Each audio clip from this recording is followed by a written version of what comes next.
These are the 7 rarest AMC muscle cars ever built.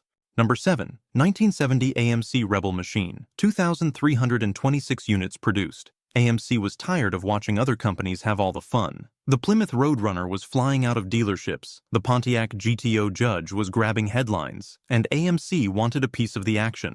The company already knew how to build performance cars. The problem was convincing buyers to take them seriously. So AMC partnered with Hearst and created something impossible to ignore. They simply called it the Machine. And honestly, there was nothing subtle about it. The first 1,000 examples arrived painted in one of the wildest factory color schemes of the entire muscle car era. Red, white, blue. The car practically screamed for attention. It looked like a 4th of July parade had exploded across the sheet metal. Some buyers loved it, others hated it, but everyone noticed it. After the first 1,000 units, AMC allowed customers to order more traditional paint colors paired with a sinister matte black hood. Underneath that outrageous appearance sat a genuine muscle car. Power came from AMC's legendary 390 cubic inch V8, producing 340 horsepower and an incredible 430 pound-feet of torque. Those numbers were enough to launch the Rebel Machine from 0 to 60 in just 6.4 seconds. The quarter-mile disappeared in roughly 14.4 seconds. Those figures put AMC directly in the fight against Detroit's biggest names.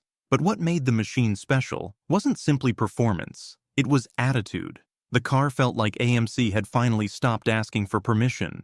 Instead of trying to imitate the competition, they built something completely unique. Today, collectors appreciate that confidence. Driver quality examples routinely bring between $45,000 and $60,000. Perfect examples can exceed $100,000, especially when they're wearing the original red, white, and blue paint scheme that made them famous. The Machine wasn't AMC's answer to the muscle car wars. It was AMC declaring war.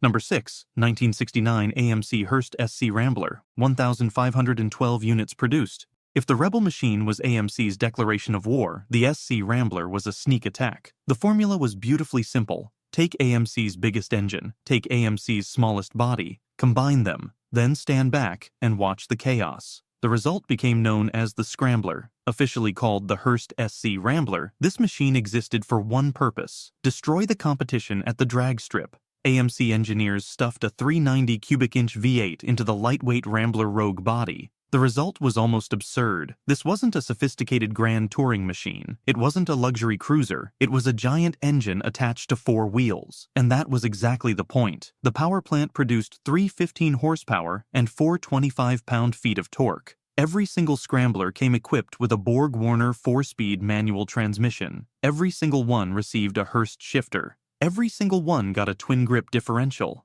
AMC wasn't interested in offering comfort options. They were interested in winning races. The styling reflected that attitude. Most buyers selected the outrageous A-Scheme package featuring massive red, white, and blue graphics. The car looked almost cartoonishly aggressive. A much smaller number received the cleaner B-Scheme package, which is significantly rarer today. Performance was serious. 0 to 60 arrived in just over 6 seconds. Quarter-mile times dipped into the 14-second range straight from the showroom. With slick tires and minor tuning, many owners pushed them into the 13-second bracket. That was serious performance for 1969. The insurance companies hated it, young buyers loved it, and AMC finally had a legitimate street brawler capable of embarrassing far more expensive muscle cars. Today, collectors view the Scrambler as one of AMC's purest performance machines. A car built without compromise, a car built without excuses, and a car that proved AMC could play rough when it wanted to.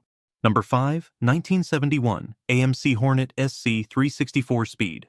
304 examples produced.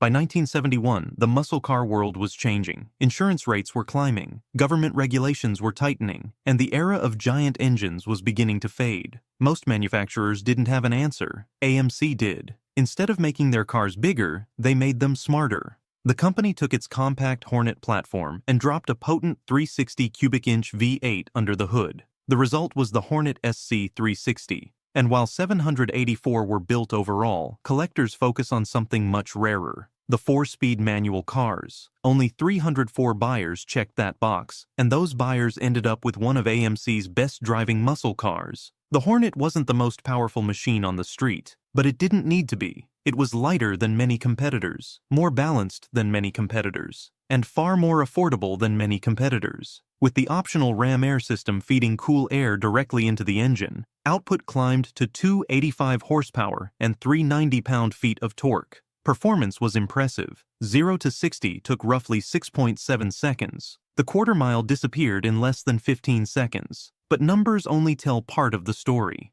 The Hornet's real advantage was usability. Unlike many muscle cars of the era, it didn't feel oversized. It felt nimble, responsive, almost athletic. Drivers discovered they could enjoy the car every day, rather than only in a straight line. Unfortunately, many buyers were already moving away from performance cars entirely. That kept production low. Today, the 4-speed SC360 has become one of AMC's most underrated collectibles. It represents the moment AMC realized survival would require evolution, and for a brief moment, that strategy worked brilliantly. Number 4. 1971 AMC Matador Machine Go Package, approximately 50 to 60 units produced. Some rare muscle cars are famous because everyone wanted one. Others are rare because almost nobody knew they existed. The AMC Matador Machine Go package belongs firmly in the second category, and that's exactly what makes it so fascinating. When AMC retired the Rebel name after 1970, the company also quietly retired the machine brand that had generated so much attention. At least, that's what most people believed. Behind the scenes, AMC wasn't completely ready to let the performance formula die. Instead of advertising another standalone machine model, the company buried the performance package inside the option sheet for the newly renamed Matador. If you knew where to look, you could still order much of the same muscle. Most buyers never noticed. Most dealers rarely mentioned it. And because AMC didn't heavily promote the package in brochures or marketing campaigns, only a tiny number of customers ever checked the right boxes. That created one of the biggest ghost cars of the muscle car era.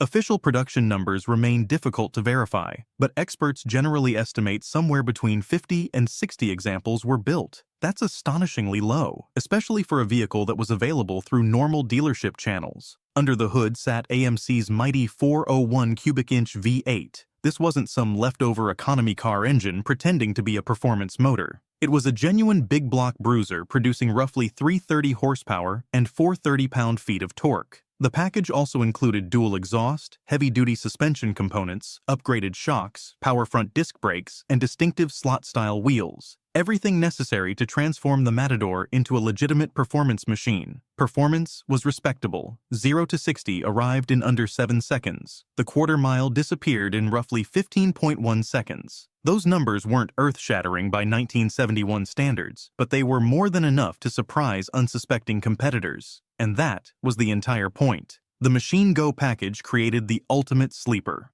Most people saw an ordinary Matador. Few realized they were looking at one of AMC's rarest muscle cars. Today, that anonymity remains part of its charm. Collectors love discovering hidden gems, and it doesn't get much more hidden than a muscle car almost nobody knew existed.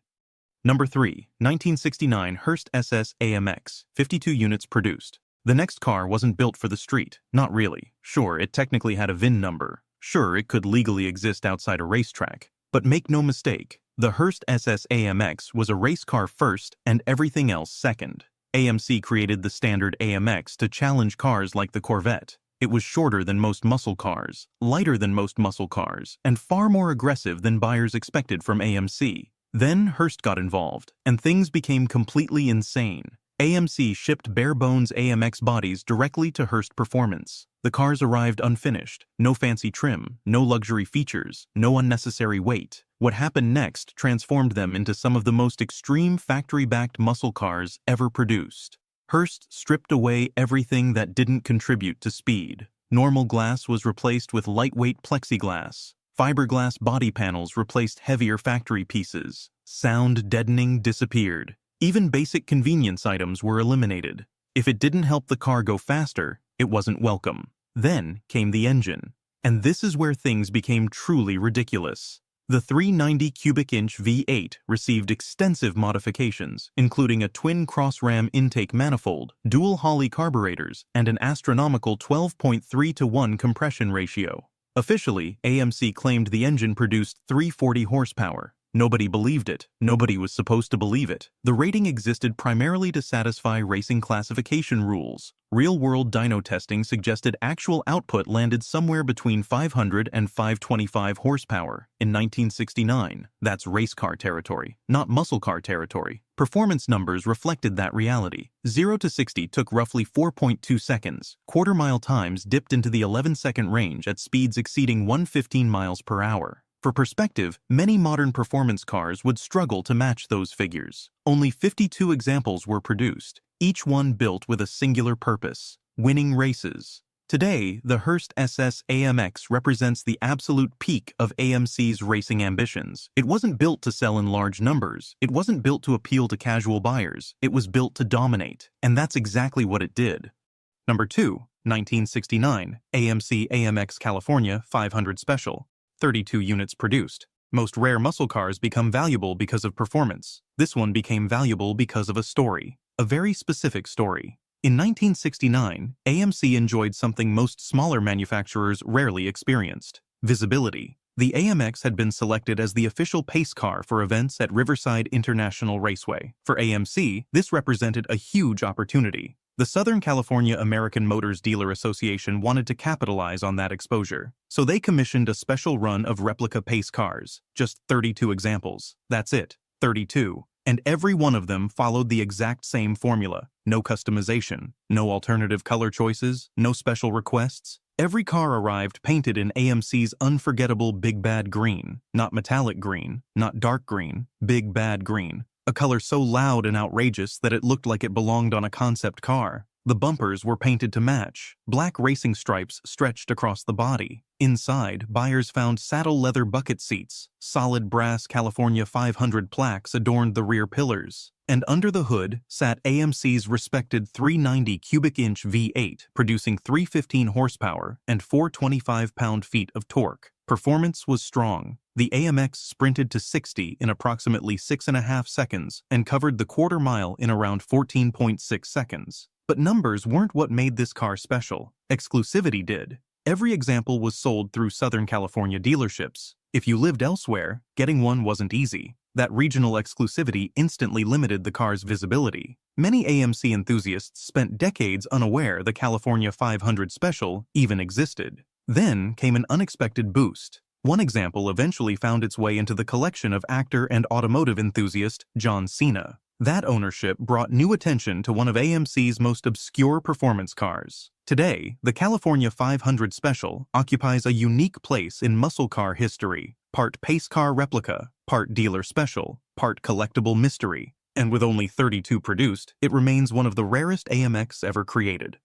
Number 1, 1974 AMC Gremlin Randall 401 XR. 22 units produced. If you asked most engineers whether a 401 cubic inch V8 belonged inside a Gremlin, the answer would probably involve laughter. Lots of laughter. Because on paper, the idea was ridiculous. The AMC Gremlin was tiny. It was inexpensive. It was designed to compete with compact economy cars. Nothing about it suggested muscle car potential. But somebody at Randall AMC in Mesa, Arizona saw things differently. And that decision created one of the craziest muscle cars Detroit's underdog manufacturer ever produced. The dealership realized something interesting. AMC's engine architecture was remarkably interchangeable. That meant the massive 401 cubic inch V8 could physically fit into places most manufacturers would never consider, including the Gremlin. Instead of dismissing the idea, Randall AMC embraced it, with factory support, with factory parts, and with corporate approval. The dealership began installing 401 V8 engines into brand new Gremlins before delivering them to customers. The conversions weren't backyard experiments. These were professionally built performance machines sold with dealership backing. Only 22 examples were completed,